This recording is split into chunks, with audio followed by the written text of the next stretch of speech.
एक बार एक गांव में तीन भाई एक सुनसान सड़क पे जा रहे थे। शाम का वक्त था।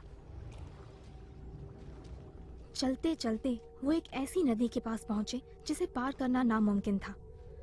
लेकिन चूंकि वो जादू करना जानते थे, उन्होंने अपनी छड़ियां घुमाई और एक पुल बना दिया।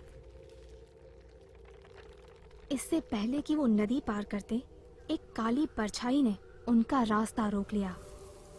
वो मौत थी, जो हारा हुआ महसूस कर रही थी, क्योंकि आम तौर पर लोग नदी में डूब जाते थे, पर मौत चालाक थी।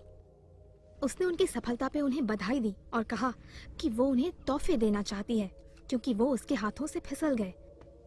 सबसे बड़ा भाई, जो जाबाज था, उसने दुनिया की सबसे शक्तिशाली जादुई छड़ी मांगी। मौत ने तुरंत ही पास खड़े एल्डर पेड़ से तोड़ के उसके लिए वो छड़ी बना दी। दूसरा भाई घमंडी था। उसने तय किया कि वो मौत को और भी नीचा दिखाएगा, इसलिए उसने मरे हुए लोगों को कब्र से वापस बुलाने की शक्ति मांगी। मौत ने तुरंत नदी की तह से निकालकर एक पत्थर उसे दे दिया।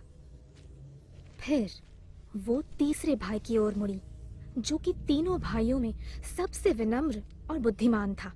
उसने मौत पे भरोसा नहीं किया और एक ऐसी चीज मांगी जिसके रहते वो किसी की नजर में ना आए। और ना चाहते हुए भी मौत को उसे अपना अदृश्य चोगा देना पड़ा। उसके बाद मौत ने उनका रास्ता छोड़ दिया और तीनों भाई अपने अपने रास्ते निकल पड़े। पहला भाई दूर एक गांव में गया, जहां एल्डर छड़ी की मदद से उसने एक जादूगर को मार दिया, जो उसका पुराना दुश्मन था। एल्डर छड़ी से मिली ताकत के नशे में चूर वो एक सराय में पहुंचा और अपने अमर होने की शेखी बघारने लगा। पर उस रात जब वो सो रहा था, एक दूसरे जादूगर ने उसकी छड़ी चुरा ली और उसे मौत के घाट उतार दिया।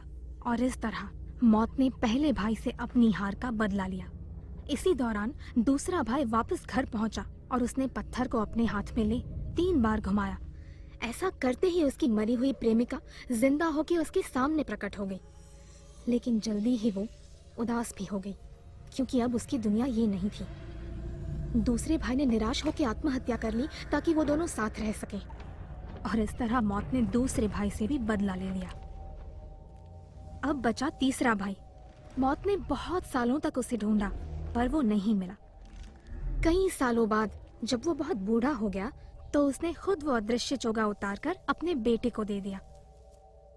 और एक पुराने दोस्त की तरह उसने मौत को गले से लगाया और उसके साथ चला गया, न जीता न हारा। तो ये थी कहानी मौत के तोहफों की।